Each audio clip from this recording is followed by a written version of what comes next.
The United States vetoed Palestine's application to be a UN member, and the US is the only country that vetoed Palestine's application. China's permanent representative at the UN, Fu Cong, lashes out at the US decision. He used strong words, strong attitude to criticize the US decision. This is Fu Cong's speech at the UN. Take a listen. President, today is a sad day. Because of the veto by the United States, the application by Palestine for full membership at the UN has been rejected. The decade-long dream of the Palestinian people ruthlessly dashed. China finds the decision by the US most disappointing.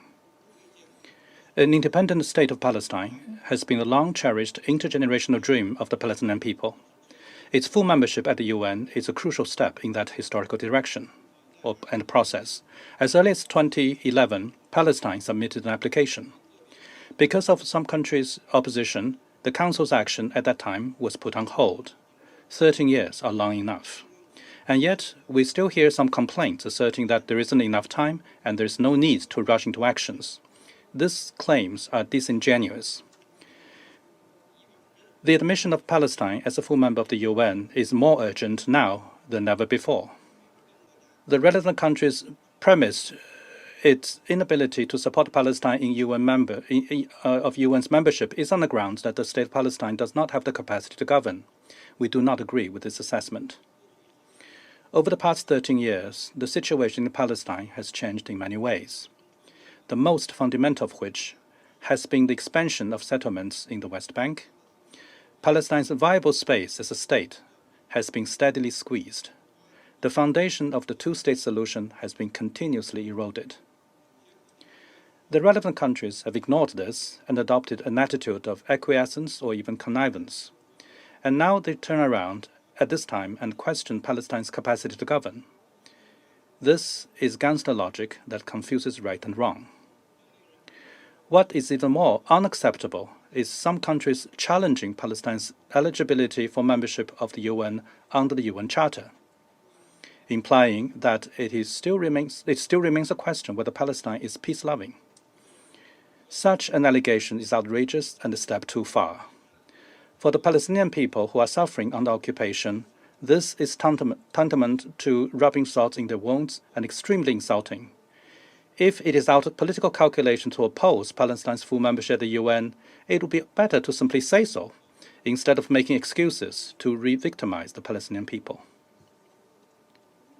President, the establishment of an independent state is an inalienable national right for the Palestinian people. This cannot be subject to any questioning or bargaining.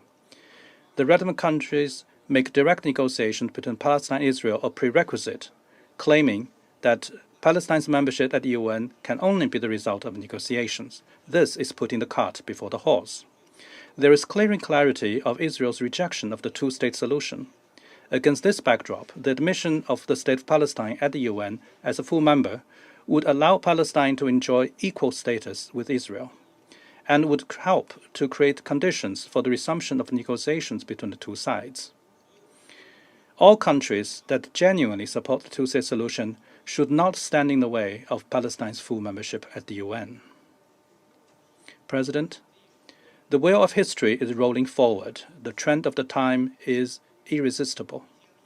We are convinced that the day will come when the State of Palestine will enjoy the same rights as other members of the United Nations, that Palestine and Israel, as two states, will be able to live side by side in peace as neighbors, with the two peoples, Palestinians and Israelis, living in tranquility and happiness.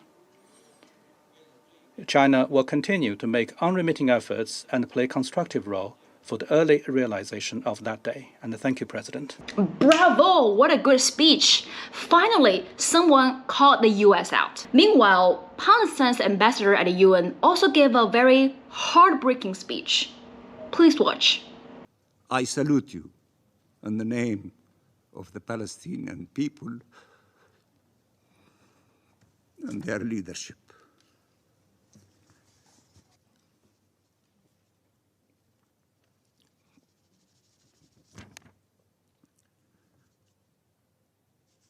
بل أن شعبنا الفلسطيني كافة our Palestinian people, wherever they are,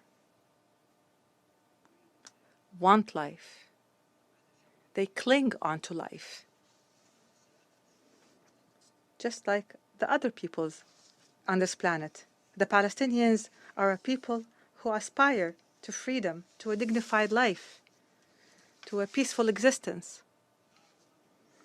The people of Palestine will not disappear.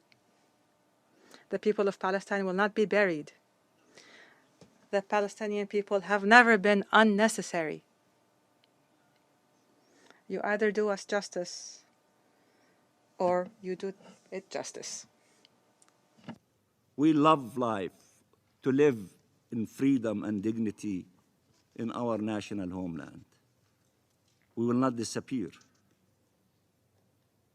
Either you deal with us with fairness and give us our rights, or give us our rights. Thank you very much.